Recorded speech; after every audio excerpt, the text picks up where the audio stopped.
right. Hello, good afternoon. Thank you for being with us today. You are at the second session of NC Climate Week. I'm glad that you have joined us. About Climate Week, the United Nations has called for a 45% reduction in global greenhouse gas emissions by 2030 and carbon neutrality by 2050 to avoid the largest impacts of climate change. Big numbers and hard to get our minds around how we play a role in that. But then, of course, even very close to home, Western North Carolina communities just experienced the devastation of climate-fueled storms. And so we are all very much in this place of concern and what to do about it. So that's what Climate Week is about. Through 8 virtual sessions this week, we're going to start closing the gap between climate concern and feeling confident about what you as individuals and businesses can do about it.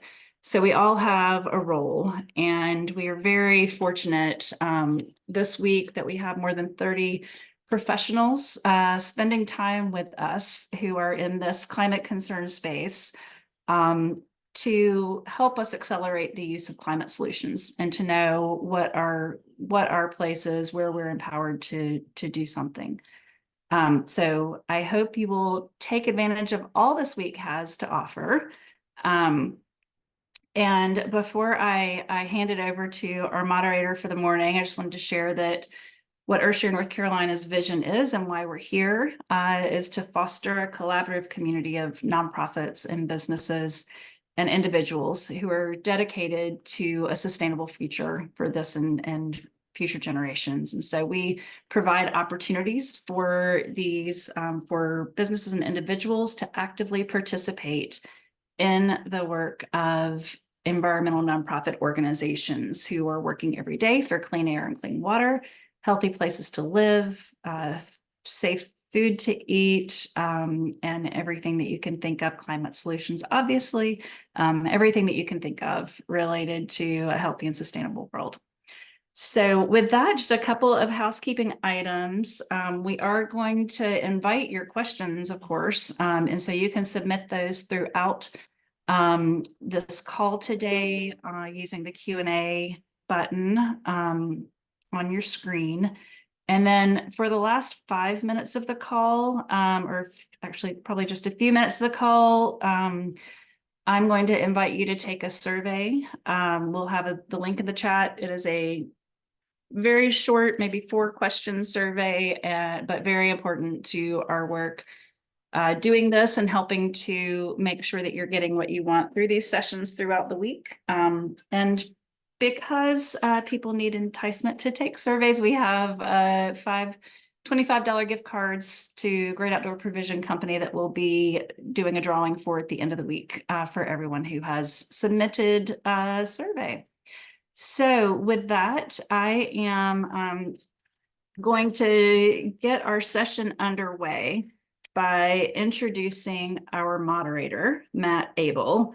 And if you don't know Matt, then you have scored just by being on this call today, because Matt's the executive director for Sustainable Energy Association. He leads the organization in driving policy solutions to transform North Carolina's energy market. And this includes building momentum for pathways to decarbonizing electricity, transportation, and the building sectors. And I have to say, Matt's the producer of a podcast called Squeaky Clean. And I am not one who would ever consider myself someone to listen to a podcast on clean energy, but I have. It's so engaging. And so that is, that's why Matt's our moderator. He is very skilled at making this topic very accessible. So Matt, thank you for being with us here today. Well, good morning, everyone. And Heather, thank you for the kind introduction. You give myself too much credit. Really, where all the credit is due is to organizations and partners like Earthshare NC and the organizations that we're going to hear from here in just a little bit, who are on the ground doing incredible work, helping to install solar all across the state of North Carolina. But again, I do want to give the Earthshare NC team a lot of credit for all of the work that's gone into organizing Climate Week this week. I've served on the advisory board leading up to this event. And so putting on something like this is quite an endeavor. And so it'll be really exciting to continue to watch as we progress throughout the week leading up to the in-person summit in Greensboro on Friday. So I'm very much looking forward to seeing folks in person there. Thank you, Matt. And thank you. All right. So with that being said, I'm going to go ahead and start sharing my screen for just a few quick slides because y'all are really here to hear from the experts, Don and Graham. So I will keep my remarks fairly brief, but I do want to just go back to something that Heather mentioned at the beginning in her introduction, and just elevate, the sheer just destruction that we've seen in Western North Carolina. I've been texting with a lot of our members that are out in that part of the state, and just the devastation is really hard to put into words. And so I think it just elevates the importance and relevance of the conversation that we're having here today, and the importance of accelerating the deployment of technologies like residential solar and distributed resources to really accelerate decarbonization across our economy, and to provide solutions that help individuals and households keep the power on in instances like we've seen over the past weekend. So we're thinking about everybody in Western North Carolina, and that thought won't be lost throughout the course of this week, because I think it will be something that's top of mind for folks as we talk about the conversations here this week. So with that being said, I want to move on to just a little bit about who we are at the North Carolina Sustainable Energy Association. So as Heather mentioned, my name is Matt Abel. I am our executive director, and NCSEA has been around for just over 45 years.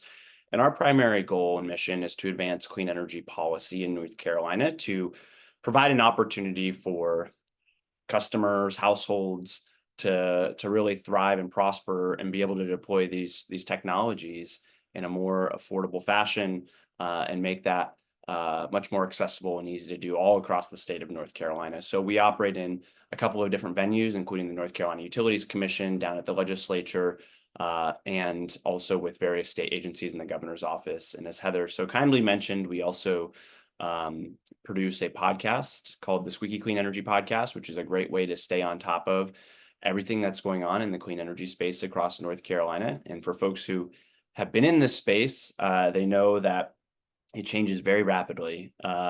And so it feels like every 6 months there's something new. And so this is a great way to stay on top of the different programs, incentives, and rebates that are currently being offered in North Carolina, some of which we'll talk about here today.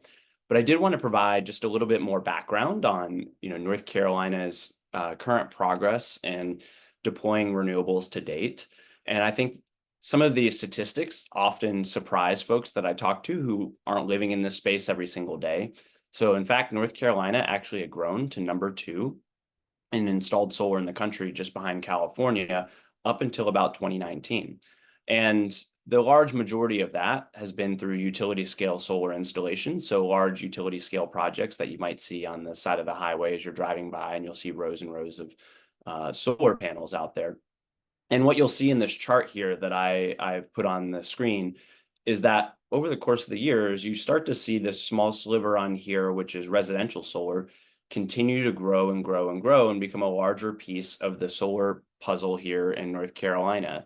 And so we're going to hear a lot about residential solar and how that's becoming a much more attractive option as prices have decreased pretty substantially over the past decade or so. And we've got a number of new incentives and programs and rebates that are available for customers to help install as well. And so we're continually seeing more and more customers across the state decide to install solar and batteries at their house. And I know Graham and Don will probably talk about some of the incentives and programs that are available. But in case you are interested, there are a number of resources out there right now that are essentially large databases to help you navigate all of the different incentive programs that are currently available, from things like federal policies like the Inflation Reduction Act, to any incentives that we might have here at the state level, like the Power Pair program through Duke Energy. So a couple of things that I just wanted to draw your attention to includes a really great website that's been developed here in North Carolina called Energy Funds for All, where you can go on there and navigate these different incentive programs. There's also another great tool called the IRA Savings Calculator that's been developed via Rewiring America. And I would just say if you Google both of these tools, you'll find both of them fairly easily and be able to hone in on different incentives that are available in your zip code down to your household level. I'm going to skip this slide because I don't want to get into too much detail on the Power Pair Incentive Program, because I do know that Graham and Don will cover that. But I do want to just highlight how exciting it is that we have a program right now in North Carolina available through Duke Energy that will allow you to capture up to $9,000 in an upfront incentive if you decide to move forward and install solar and storage, along with an ongoing incentive to allow the utility to utilize your battery during certain events throughout the course of the year. But I won't get into too much detail and spoil that from the conversation a little bit later. The last thing I did want to just quickly mention, oftentimes it can be a little bit difficult to sort of navigate this space, as it's somewhat new to folks, and trying to find an installer sometimes can be a little bit difficult as well. And so we've developed some resources to help homeowners really know what types of questions you should be asking installers throughout the sales process while getting your quote and contract, and to know, is this the right fit for me as a homeowner? Additionally, we've developed a solar code of conduct, which essentially all the members of NCSEA are required to sign this code of conduct, ensuring that they are adhering to ethical sales and marketing practices and doing right by the customer. And so we have a consumer guide and the solar code of conduct available on our website, which is ncsolarconsumerguide.com. And you go on there, you'll be able to download that full guide. And you'll also be able to see a full list of installers in North Carolina that have signed that code of conduct, that you can feel confident if you move forward with them, you're going to get great service, a great product, and have a great experience overall. So if you do have any questions about anything that I covered, please don't hesitate to reach out to myself. I am, again, NCSEA's Executive Director. My contact information is here on the screen. So thank you all for giving me the opportunity to just briefly cover at a high level home solar in North Carolina. So with that, I want to go ahead and pass the floor on over to Graham Alexander. And Graham is the Senior Energy Specialist over at Southern Energy Management and has been doing this work for quite some time. And SEM is really one of the first players in this market in the residential solar space in North Carolina. And they are even our go-to experts here at NCSEA on so many things residential solar in North Carolina. But their work goes far beyond residential solar. They do residential projects, commercial projects. They also do energy efficiency work at homes and businesses all across the state of North Carolina. So they're really your go-to resource on all things energy efficiency, solar, batteries. And I'll let Graham talk a little bit more about some of the work that they're doing and some of the things that you should be considering if you decide to move forward with solar on your home. So with that being said, Graham, I want to go ahead and pass it on over to you, and I will stop sharing my screen. All right. Thanks, Matt. Appreciate that. Kind words for sure. Hopefully some of them deserved over the last 23 years. Southern Energy has been doing this in North Carolina, based in Raleigh, but we cover really from Murphy to Manteo. So we cover a lot of North Carolina into South Carolina and up into Virginia. So we are proud to be part of the energy solution here in North Carolina. We, as Matt said, we do residential solar, and that has been a focus of ours since the beginning, as well as commercial solar, businesses, anything from vet offices to doctor's offices to large warehouses. And we do building efficiency testing and certification for new homes, as well as multifamily work around the country. So just a quick glimpse of Southern Energy, our team of about 220 folks right now. Certainly encompasses engineers, designers, technicians on the roof, so boots on the ground. So if you're curious about efficiency solar, happy to be a resource to you.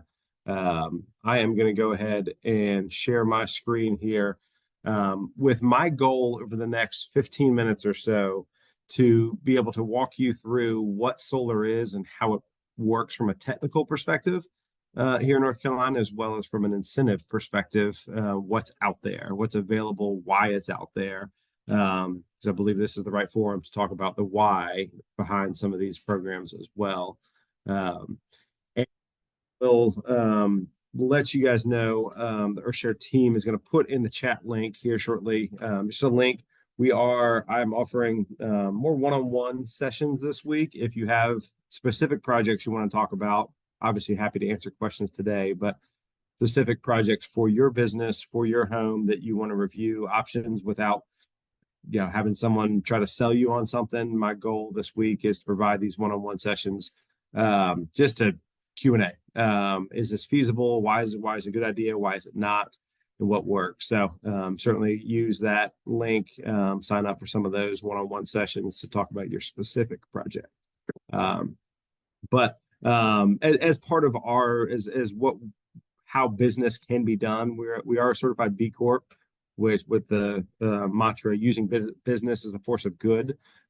So working with the community, and that's why partnerships, programs like NC Climate Week are a very important part of what we do.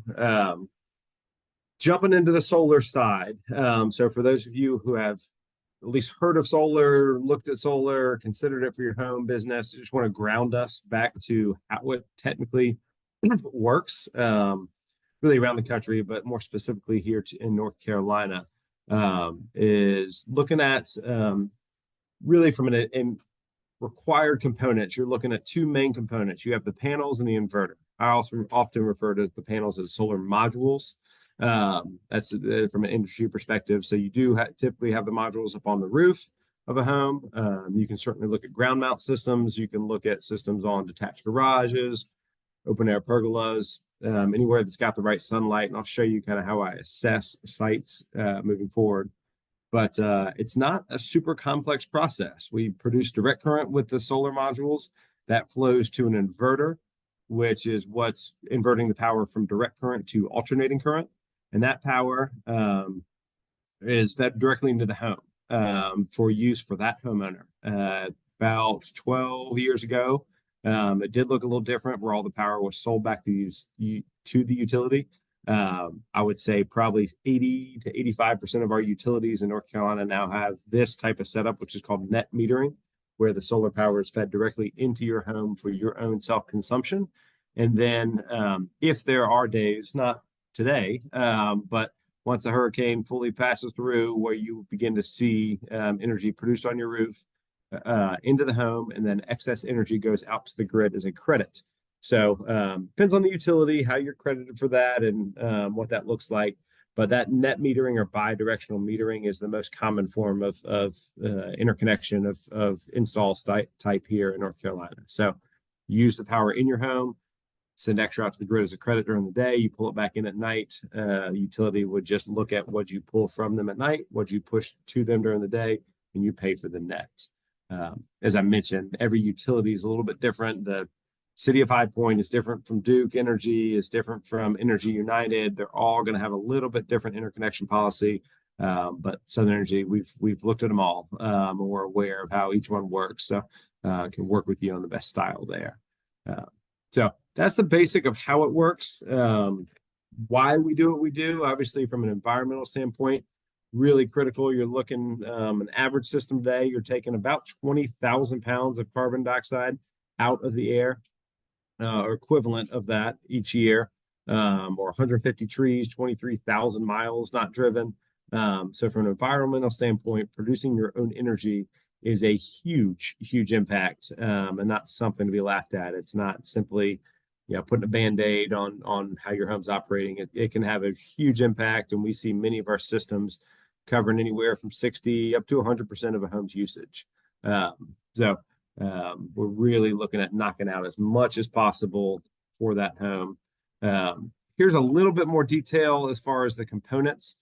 I said the two main components are really the panels or the modules and the inverter.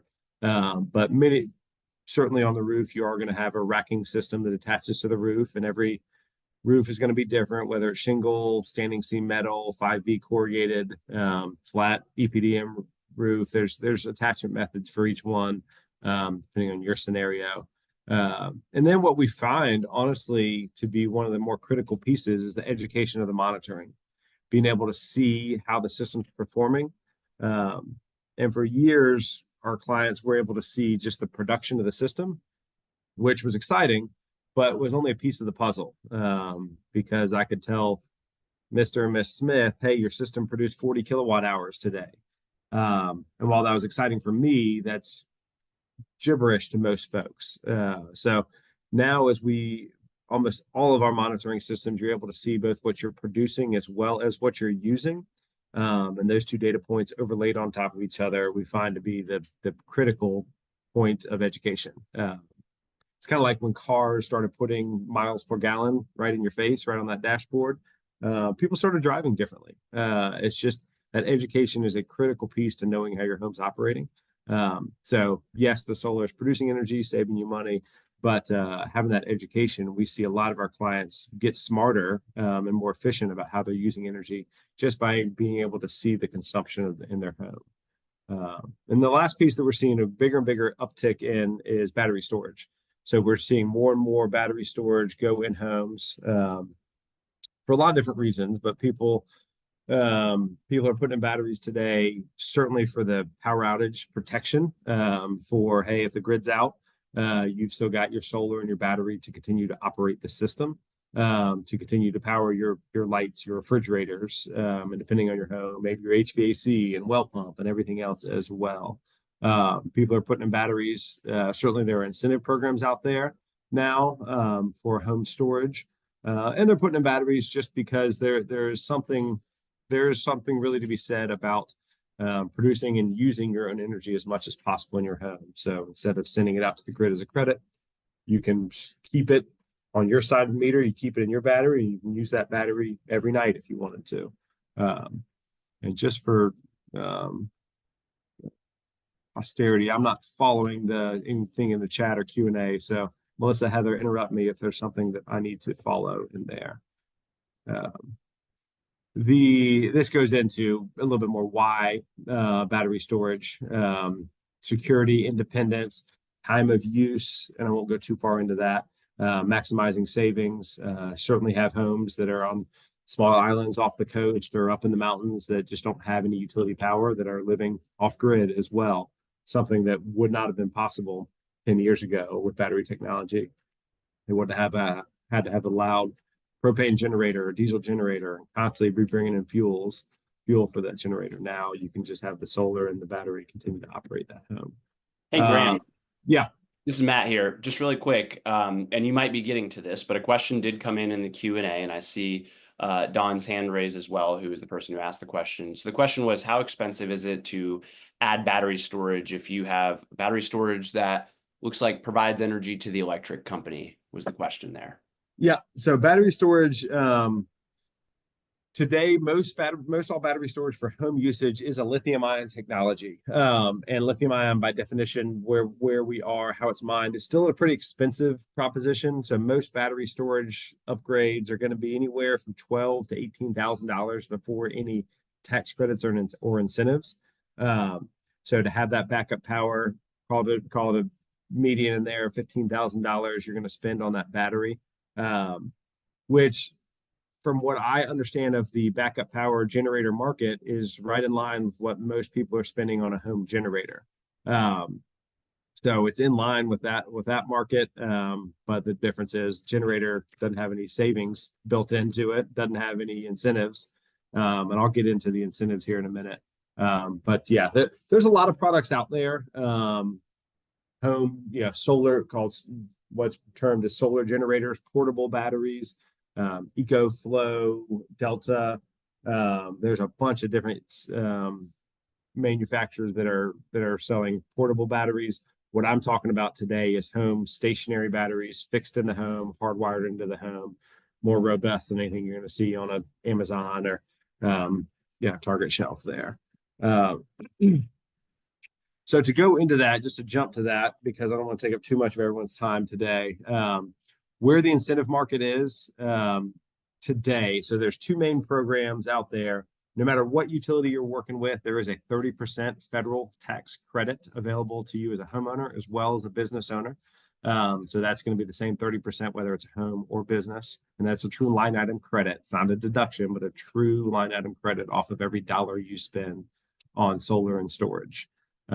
If you happen to be a residence in Duke Energy Carolinas or Duke Energy Progress territory, then there is an additional rebate program out there called the Power Pair rebate that Matt alluded to, that it's up to $9,000. And I won't get into the detail of that exact calculation. I'll just say that of the 100, 150, 200 people we've put in that program thus far this year, I'd say 90% of them are between $8,500 and $9,000 is what their rebate amount comes out to. So most are going to be right in that vein.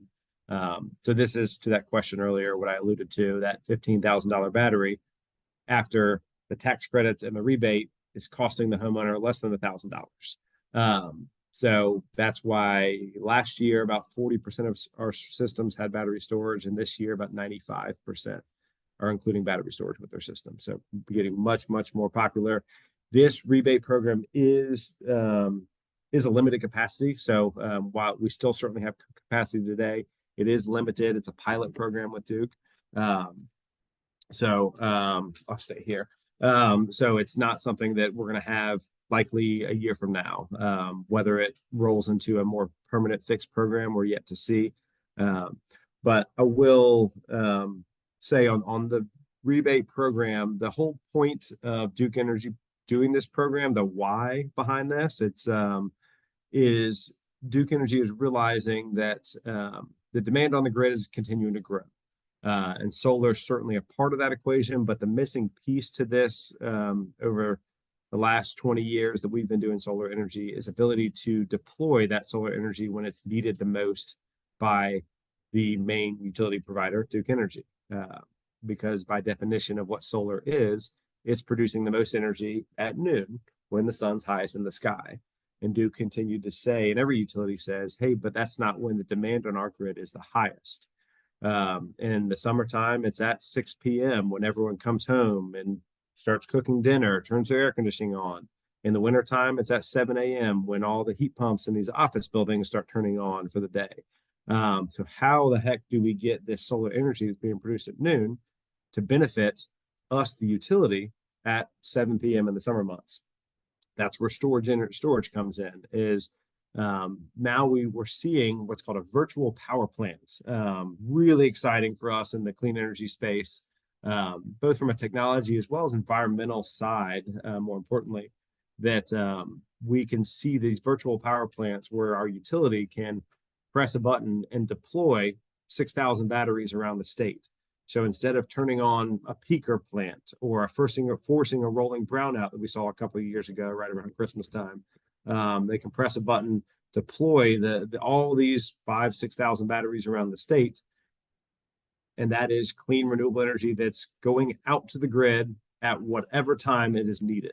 So we're no longer limited by solar energy being produced and benefit the greater macro grid only at noon, or peaking at noon. It can be deployed with these batteries whenever the demand on the grid is the highest. So this is taking an energy source that is by definition producing energy dependent on the weather, and now saying, hey, this can work with balancing weather and consumer trends and consumer demands, and we can deploy this clean energy whenever it is needed. So really exciting transition to take solar from that limiting factor of weather dependent to say that solar can deploy energy out to the grid at midnight because that battery was charged by clean renewable energy.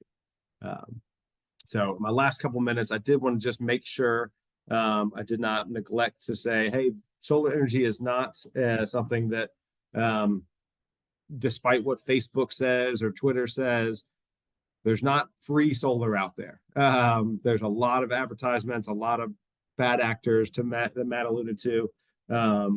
The code of conduct is something that's really important to us and should be really important to you as businesses and homeowners, that you're not getting taken advantage of by special programs that don't really exist and are just more creative financing avenues there. So the average system we're seeing today is anywhere from $30,000 to $38,000. So we'll call it $33,000 as a turnkey cost for most homeowners, rooftop solar.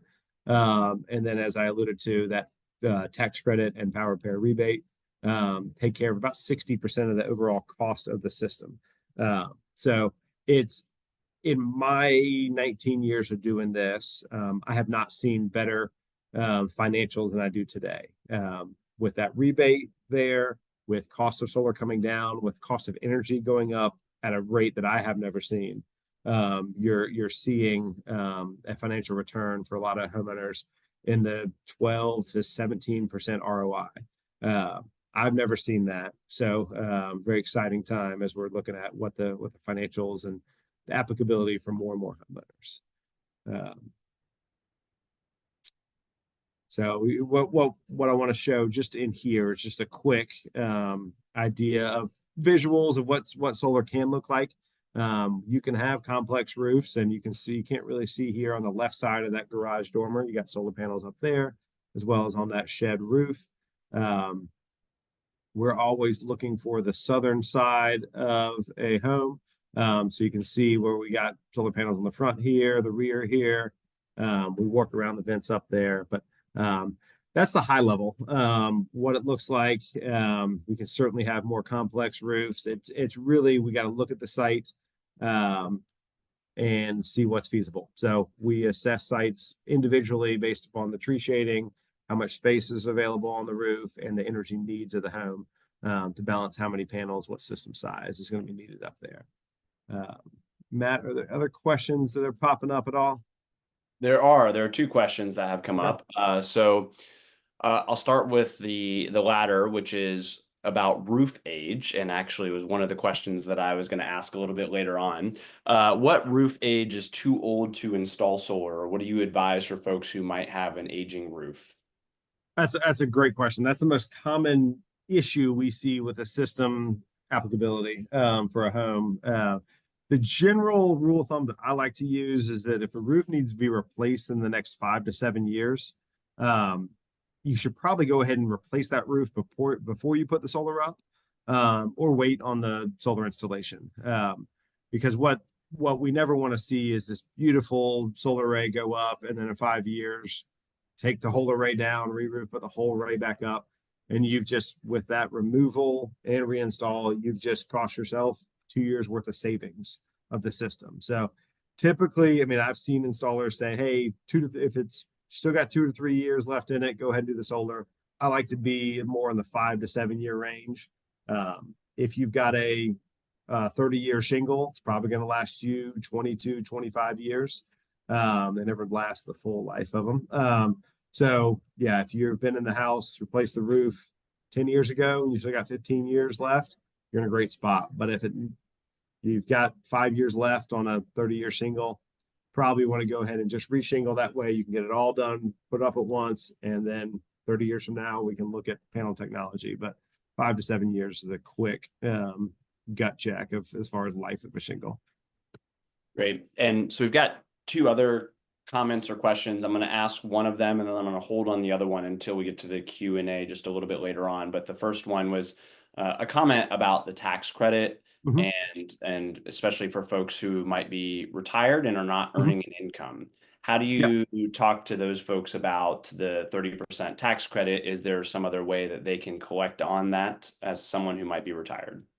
So the typical way I talk to, as I look at homeowners on that, is it is a true line item credit. The tax credit is currently set in place through the year 2032.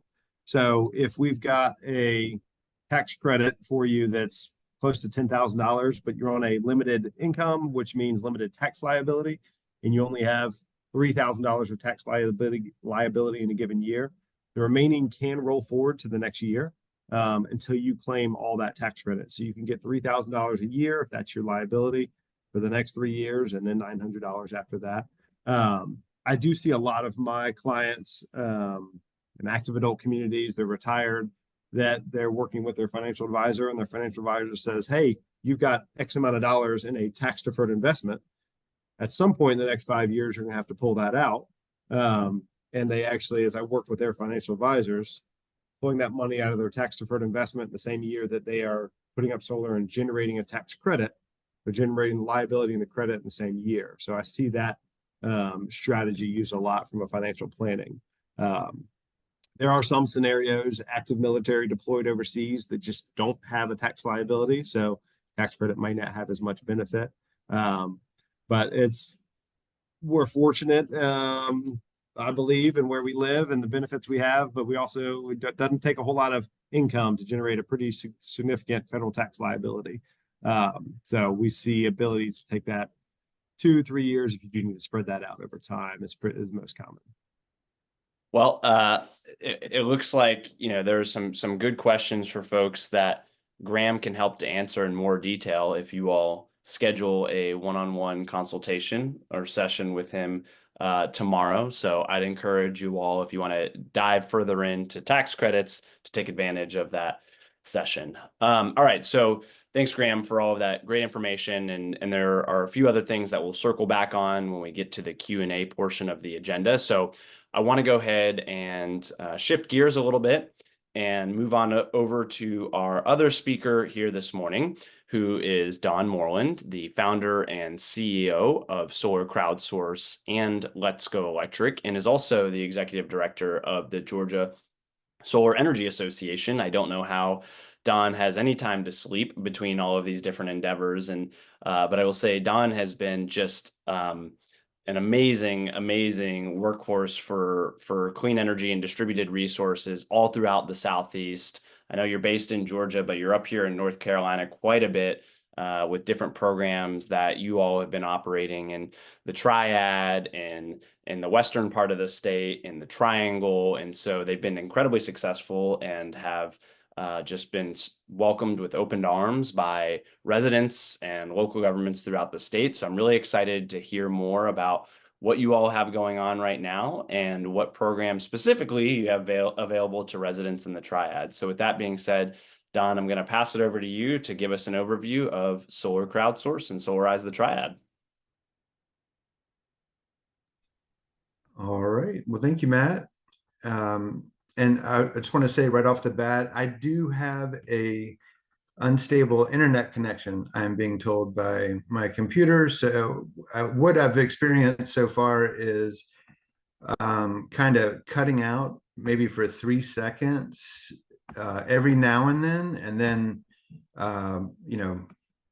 being right back after it cuts out. So if I do cut out for a second, no worries. I will be,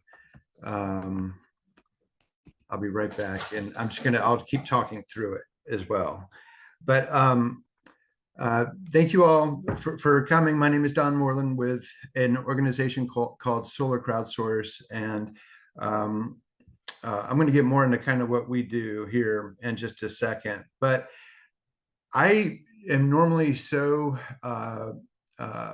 in deep with the business side of solar and trying to create, like the folks at NCSEA are, trying to help create more solar and clean energy friendly policies in different jurisdictions, that I very rarely get a chance to talk about kind of climate change, which is really the underlying reason why I even got into this industry in the first place. Just kind of a passion about our environment and what can I do about it. So I'm just going to spend I'm really excited about this just because I haven't had a chance to do it. I did steal this particular graphic from the folks at NC Climate Week, because that's kind of what I wanted to just kind of get at is why consider solar now, aside from all the great reasons that you just heard about in terms of affordability and how resilient solar can help you. It's getting hot out there, and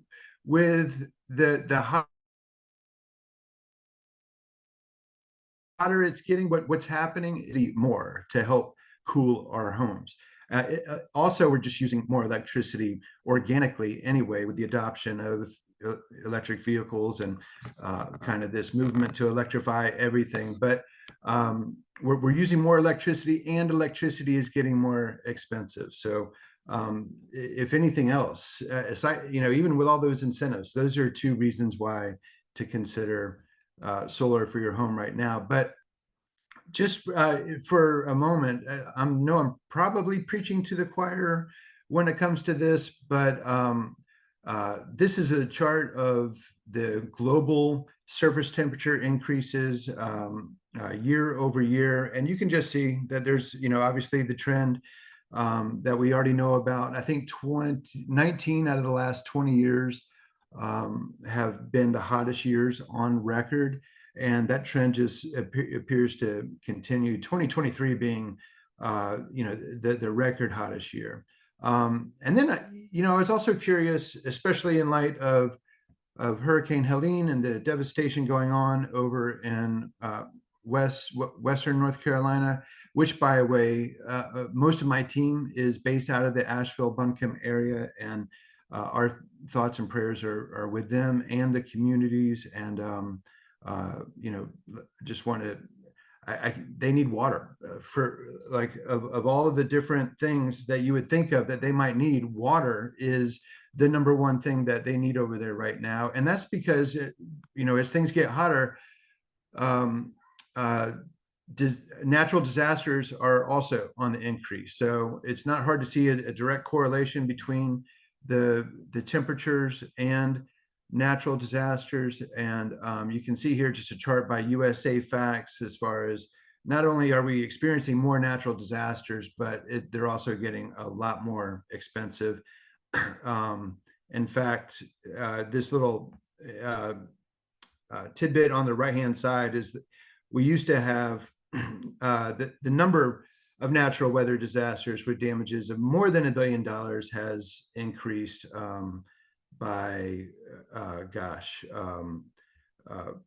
from around 3 per year in the 80s to 17 plus is what we're experiencing just in the last decade. So that's all I'm going to talk about. That I want to get into kind of with all of this happening, it's not happening in a vacuum, and I'm sorry for the resolution of that image on the right, but communities are taking action. In fact, the state has already begun to take action. The state does have a clean energy plan, and there's a link to it down here. I can share this presentation with you folks after today, or I can put that in the chat. But everywhere you look in North Carolina, it looks, people are forming coalitions, they're making pledges, and they have goals to reach clean energy by, certain milestones. And so we're seeing that by the state level. We're also seeing that in coalitions.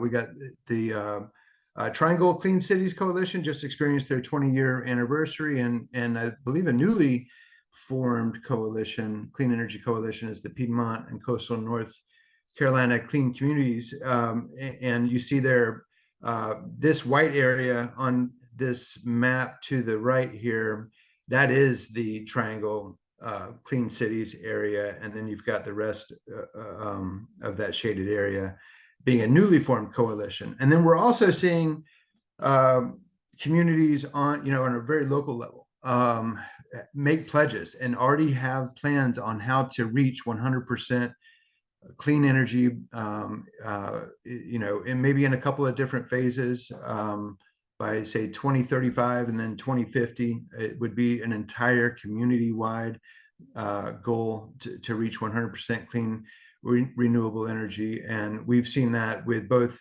the city of Asheville and Buncombe County are just, two of many of the communities in North Carolina that have made pledges. So this is by no means exclusive. This is just an example of how you're seeing communities not only recognize the climate change that we're experiencing now, but also taking action. And then that's kind of where we come in.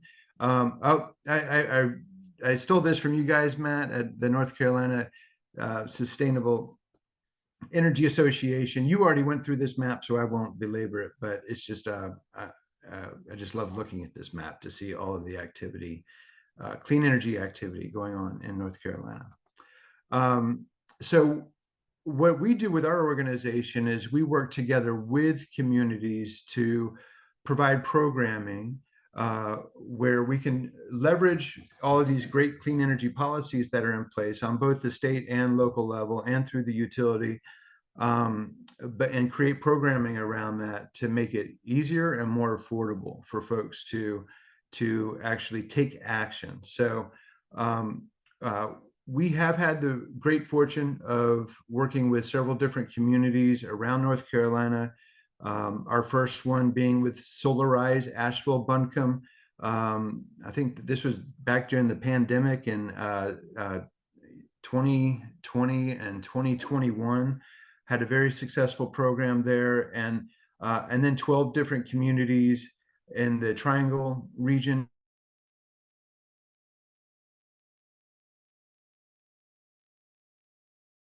Working with 4 counties and several communities in the Triad area for a program that's going on right this minute to make solar more affordable and accessible there. And I am free to say we've been working with the folks in Charlotte and in Mecklenburg for a while, and the folks down there at Centralina to put on a Solarize program there that's coming 2025, which we're very, very excited about.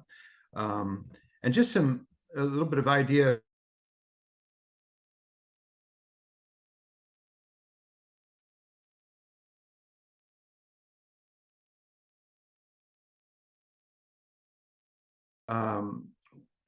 Annual bill savings for that entire community being over $250,000, over $4 million in new clean energy development. And of course, we love to keep track of the amount of CO2 that's avoided over that period of time.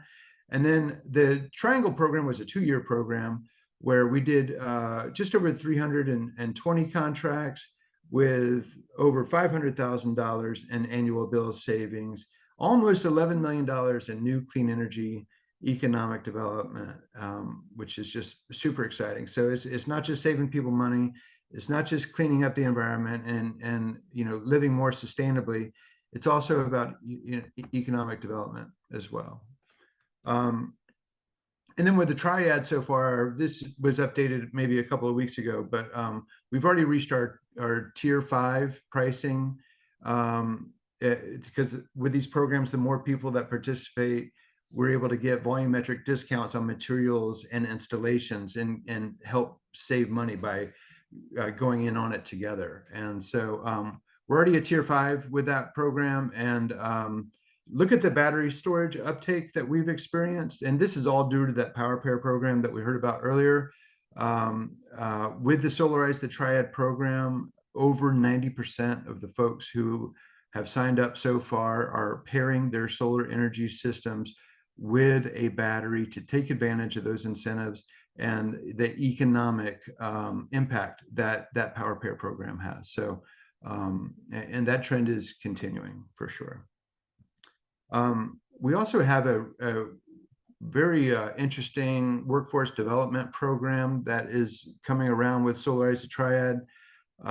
We try as part of these programs, when you have a coalition of organizations and communities all working together toward a certain goal, why not try some new things? And so we do that a lot. And Solarize the Triad, as we're developing other types of programming, the workforce development aspect of it has really come together, working with Golar Community Development Corporation and Tech Careers. We just applied for funding, and we're really excited about opportunities with having a workforce development program that not only helps folks, get their OSHA 10 certification, on hands in the field training with solar. So as they exit our program, our workforce development program, they are ready for a job placement. But also bolting on in our phase 2 of this program, a NABCEP industry certification program, and that's a little too early to start talking about that. But we are very excited with some edge coming on board to be able to offer an entire program for folks interested in NABCEP certification. one of the other things that we're excited about with the Solarize programs is leveraging all the good things that come with the Solarize program, meaning vetted contractors, vetted materials, really a safe space to do solar. There's a lot of stuff going on out there, and having a community-wide effort helps eliminate some of those bad actors. And so, it's important that folks get the right information, and that they can use to make a good business decision, whether it be for their home or for their business. And so that's where these programs have kind of taken on a new meaning recently to make sure it's a safe space to consider solar. But through the Solarize Asheville Buncombe program, we were able to raise around $150,000 and do 13 income qualified homeowners. These were donated systems of 4 kilowatts each that would help offset maybe around 40 to 60% of their energy costs and reduce their energy burdens. And so this is where it all started with our Neighbor to Neighbor program in Asheville Buncombe. And then in the Triangle, a few communities came together and collectively we're able to raise $700,000 for our low and moderate income program in the Triangle, which will that's an ongoing program, and the folks over at Central Pines are doing an unbelievable job working with those communities to place these systems. But up to 50 income qualified homeowners will benefit from that low and moderate income program, all coming from the Solarize initiative. And then we just launched a new platform. It's called Let's Go Electric, and this platform does some of the things that you would find through a Solarize program, but it's all about electrification. It's about solar, it's about batteries, it's about electric vehicle charging stations, but also heat pumps and weatherization, and even all the way down to induction stoves and clothes dryers. So we're big fans of this electrification movement. Solar, batteries, with the Power Pair program, the utilities all coming together, and then this electrification movement where smart devices can now participate in a wider grid that is providing benefits and lowering the cost for everybody. So we're just living through a really exciting time, and we're just fortunate to be able to launch a electrification pilot program in Asheville Buncombe. They are clean energy leaders, let's face it, and they are the first ones to have an electrified program in the state of North Carolina. And we've got some real innovative stuff coming up in that program as well. And that's it. Matt, I'll turn it back over to you. I just want to say thank you for the opportunity to speak, and I'm happy to answer any questions. Great. Thanks so much, Don. And, I'll just say if you live in another part of the state where there's not currently a Solarize or Electrify program in place, I'd encourage you to reach out to Don and the team to talk about how you can get something like that in place. But they've been doing some just incredible work throughout the state of North Carolina. A couple of things that I just wanted to put a finer point on here at the very end. We've talked about Duke's Power Pair program, and I saw a question come in about that, and I also wanted to add an additional detail about some of the incentives that are available under the Power Pair program. So one of the questions that came in was whether that rebate would be given on a first come, first served basis or randomly. And for those that might remember, there was a rebate program that previously was in place 3 or 4 years ago. And that was more so on a random basis in which they were allocating those rebates. And that program had some challenges in the way that it was rolled out. But fortunately, with Power Pair right now, the last time I checked, in one of the utility operating territories, about a third of the total capacity has been consumed. So there's still about 2/3 of the original capacity remaining.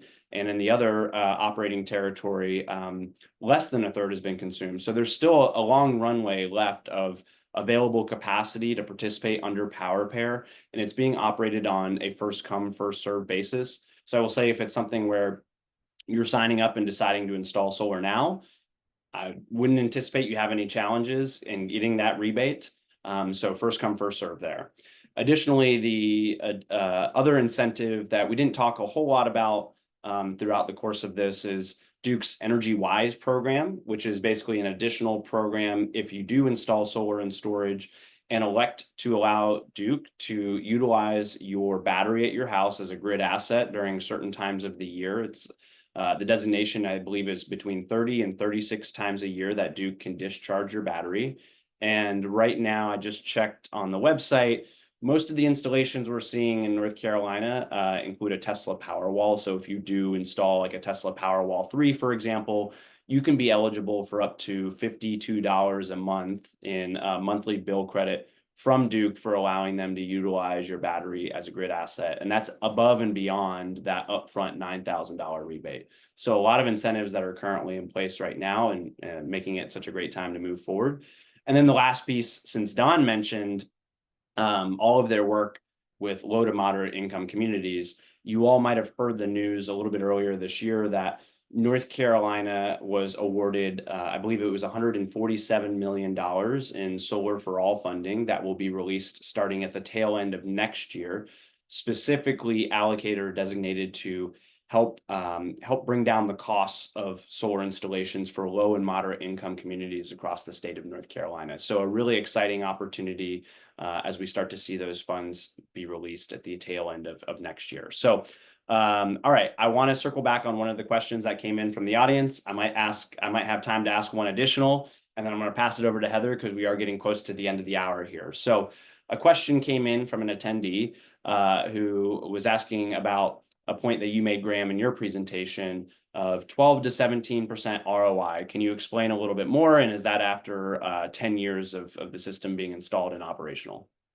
Yeah, that's a great question. So what I meant by that, if you think back to what I shared, the average $33,000 system, net cost after those incentives closer to that $14,000 to $15,000. That system, the production of that system, the combination of both the solar production as well as the monthly battery control credit, is going to save that homeowner around that $2,000 a year range. So apologies, I'm not a finance major, but maybe it's rate of return rather than return on investment. But the net cost of $15,000 saving close to right at $2,000 a year. That's where that rate of return comes in, where I reference, say, 12 to 17%. Because I have a lot of clients who look at comparing to, hey, what if I put this money in a CD or a stock market or somewhere else rather than solar? Obviously, you don't get the environmental benefits, but from a true financial 12, 13, 14, 15% rate of return on an investment that'd be tough to get in any other financial vehicle. So that's what I'm referring to, the net cost and the annual savings being that 15% rate of return. All right, I'm going to put you all both on the hot seat here and ask you to answer this question in 30 seconds or less. So one of the more common questions we get at NCSEA is about choosing an installer and ensuring that installer will do quality work. So can you talk a little bit more about what customers should look for in a reputable solar installer, Graham? And then Don, to you, what are the qualifications that Solar Crowdsource looks for in an installer when you're selecting that installer partner for a Solarize program? So I'll start with you, Graham. Perfect. Cut me off at 30 seconds. I'll say that what we see in the market, the local installers is going to give you better service. It's going to protect you over the long run better. There's a lot of national installers that come and go out of the market. They're just not going to be here to service you in the long run. Because these are, we like to think of solar as put them up and forget about it, but these are mechanical pieces. They're going to need someone to look at them at some point in the future. You want a partner that's going to be here, that's local, that has a reputation in the market, that cares about that reputation in the market. I would also say you want to look for an installer who has their workforce in-house. It's common that we see more and more installers using third-party roofers, electricians. Like anything that's not specific to solar, you lose quality control. So having that workforce in-house and having that workforce that is really dependent upon their reputation from a local perspective, I believe, are two really important keys. Great. All right, Don, over to you really quick, because I see Heather just came back on. Yeah, Graham's exactly right. local, have their own sales and installation team. Probably a member of NCSEA would be a good idea. NABCEP certification, you want to look out for that. And for our Solarize programs, we're just looking for the best value. It's not a race to the bottom. We're just looking for really the highest quality equipment at the best possible price for our Solarize programs to bring as much value to the community as possible. All right. Well, thank you, Don. Thank you, Graham. If anybody has any further questions for each of these panelists, I do encourage you to reach out to them. I saw Don's email just got dropped in the chat. These are the go-to guys in residential solar here in North Carolina. So with that, I'm going to pass it over to you, Heather, to wrap us up. Yes, thank you. Thank you, all three of you. Please do take advantage of those resources that were shared. I have just two things in closing, so hang on for 3 more minutes. The first thing is that we have Tuesday programming to pay attention to. And if you also want to hear specifics about business solar, the Tuesday program at 10 a.m. is on that topic. And then at noon tomorrow, this time again, is the session on health, comfort, and affordability, getting there through energy efficiency. And again, just great practical information that you can apply to your own household. And then the next thing I wanted to do is just point you to the survey link that my colleague is putting in the chat now. We greatly appreciate you being with us here for this hour on this journey of closing the gap between climate concern and climate solutions. Part of that is you helping give us information back about the time that you spent with us here today and any other comments. It's 4 questions, I believe, so pretty short. So I'll ask you to just do that now. And hopefully we'll see you again tomorrow. Thank you.